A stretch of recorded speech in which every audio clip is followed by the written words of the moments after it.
हम तो कहे गोस्वामी जी तो क्या कहना महाराज, श्रुति स्मृति पुराणों के किसी तत्व को, किसी सार को उन्होंने छोड़ा नहीं, सबको सबका समावेश कर दिया, इतने लघु ग्रंथ में सबको विराजमान कर दिया। ये बड़ी अद्भुत विशेषता है।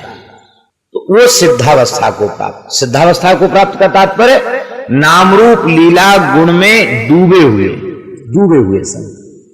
तो वे जो डूबे हुए संत होते हैं उनके चित्त की कल्पना नहीं होती है उनका काव्य, अपितु वे नेत्रों से दर्शन करते वो भाव का जब उच्छलन होता है वही वाणी बनकर प्रकट हो जाती है। इसलिए वे जो देख रहे हैं वो बिल्कुल सत्य है, उसको कल्पना मत समझ। श्री किशोरी जी की सुध लेने लंका गए, पुष्प वाटिका गए, तो वहां एक नाथ जी वर्णन करते हैं कि श्री किशोरी जी वृक्ष के नीचे, सिंसपा वृक्ष के नीचे बैठी हैं और चारों ओर ऐसी सुंदर सुंदर लताएं हैं, वे लताएं खिल रही और उनके मध्य बैठी हुई श्री किशोरी जी श्री राम चिंतन में निमग्न, वो अतिशय दिव्य प्रतीत हो रही है, उनका बड़ा अद्भुत दर्शन हो रहा है। लगता है श्री राम वियोग की साक्षात साकार प्रतिमा हो, ऐसा दर्शन हो रहा है।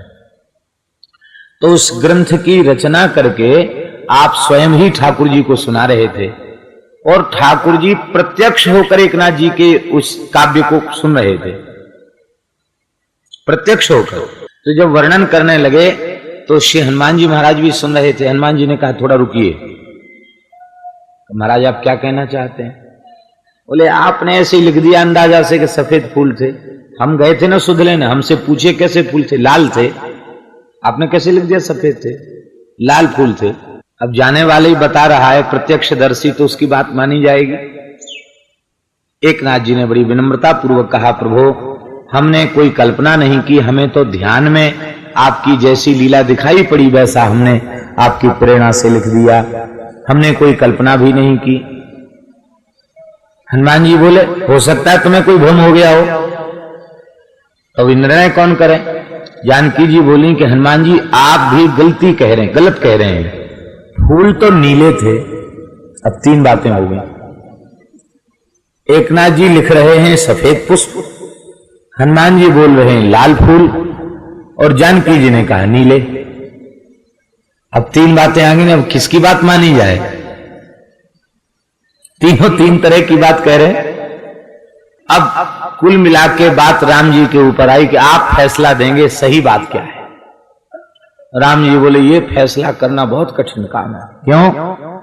तीनों भक्त हैं हमारे, श्री किशोरी जी तो साक्षात प्राण वल्लभा प्रियतमा हैं, ये मान कर जाएंगी तो समस्या खड़ी हो जाएगी, ये ठीक नहीं है। मैं इनको भी रुष्ट नहीं करना चाहता, और हनुमान जी हमारे समर्पित सेवक हैं, इन्हें भी रुष्ट नहीं करना चाहता, और एकनाथ जी हमारे प्राण प्यारे भक्त हैं, इन्हें भी रुष्ट नहीं करना चाहता। इसका मतलब है कि आप तो एकनाथ जी कहेंगे सफेद हैं तो कहेंगे हाँ सफेद हैं, जानकी जी कहेंगी नीली है तो कहेंगे हाँ नीले हैं, हनुमान जी कहेंगे लाल हैं तो कहोगे हाँ लाल हैं। ये कोई फैसला हुआ? अरे फैसला तो किसी एक के पक्ष में देना होगा। राम जी ने कहा फैसला तो हम दे देंगे, किंतु पहले ये कहो कि हम कोई भी फैसला दें वो अमान्य होगा।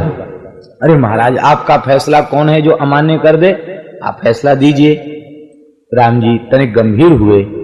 श्री वृंदावन बिहारी लाल की जय।